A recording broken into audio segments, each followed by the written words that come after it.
Exactly 1 year ago, I started a company called Benefique.com. It is a print-on-demand drop servicing business that creates custom minimalistic style portraits from photos. A couple of days ago, I actually finalized the sale of Benefique.com for $8,000. And in this video, I want to explain what this business was about, why I sold the business, and what are my next steps. And with that being said, let's get right into it. Hey, what's up? My name is George and welcome back to another video. This video is going to be broken down into 3 parts.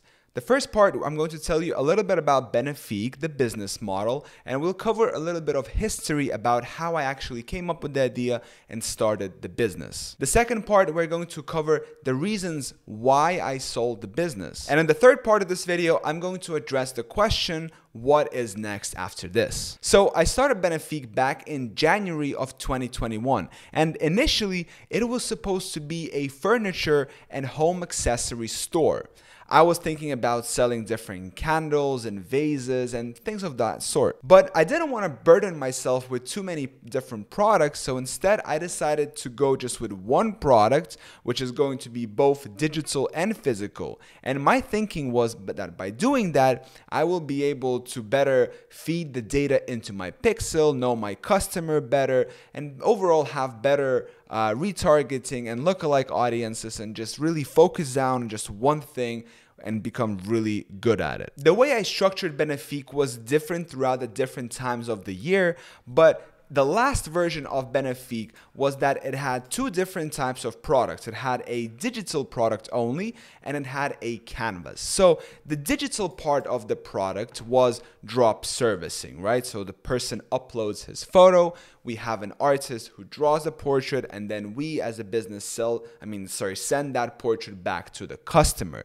The second part of the business, which makes it kind of like a hybrid between drop servicing and print on demand, is that the customer actually had an option to buy a canvas. I built Benefique on Shopify, and there were many different versions of the website. This is the final version of the product page, and I love the way it turned out. There is a team of about 6 freelance artists who create these illustrations, and the business generated about $145,000 in revenue in 1 year with a negative 8% net profit. The reason the net profit was negative was because it is a new business, it doesn't have a big customer base, and so I had to invest money into the growth. But once a business reaches a certain level, it's going to get to that break-even point, and after that, it's going to start generating profit. The marketing I did for Benefique was primarily with Facebook ads, and honestly, I didn't test that many creatives. Looking back at it now, one regret that I did have was not investing enough money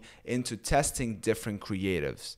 Don't get me wrong, I was spending a lot of money on Facebook. In 2021, I think I spent nearly 50 or 60,000 euros on Facebook ads. However, I did not test enough creatives. And if I were to go back and start managing Benefique again, the first thing that I would do is I would put all of the efforts into creating as many different creatives and testing them with paid ads. And so the business model, as you can see, is really simple, and there is a lot of competition out there, especially on Etsy. So overall, I sold Benefique for lower than what I wanted to for. However, you need to consider that the business was not profitable overall, and unprofitable businesses do not cost much.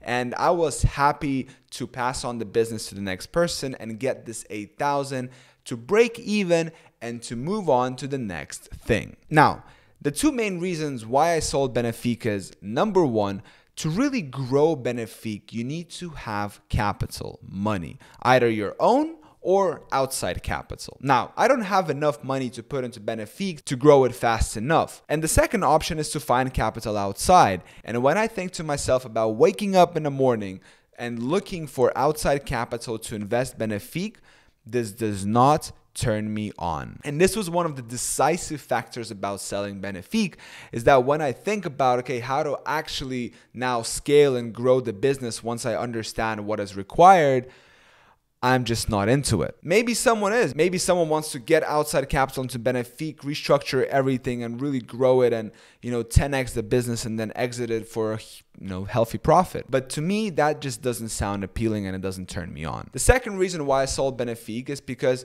I want to pursue a YouTube career. So I want to do YouTube full time. I want to talk with you guys to the camera. But as you might know, my YouTube channel is all about e-commerce, drop servicing, and drop shipping. This is where I started my channel from. This is what I was going to be doing for the rest of my life. But things change, and that's okay. I accept that. And now I would like to tell you what is next. So one of my philosophies in life is you need to practice what you preach.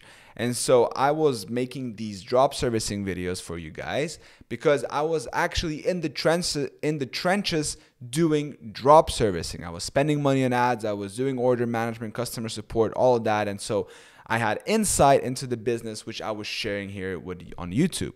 However, now I'm out of the e-commerce game, and so I no longer going to be having these insights and learnings, which means I am no longer able or willing to make content about drop servicing, drop shipping, or e-commerce in general, which leads me to a conclusion that I need to be changing my niche and rebranding my content. And I know there are risks involved with changing the niche. You can offset the algorithm, you can upset your subscribers, and overall things can really go south with this. But considering all of these risks, I understand that this is a necessary step in my journey ahead. To me, spending my days reading, thinking, and making videos about topics that I enjoy, such as self-help, psychology, and human behavior are something which I enjoy doing a lot. I enjoy reading about these topics, I enjoy thinking about them, and this leads me to a natural conclusion: why don't I make videos about that? I haven't decided on this yet for sure, but most likely my niche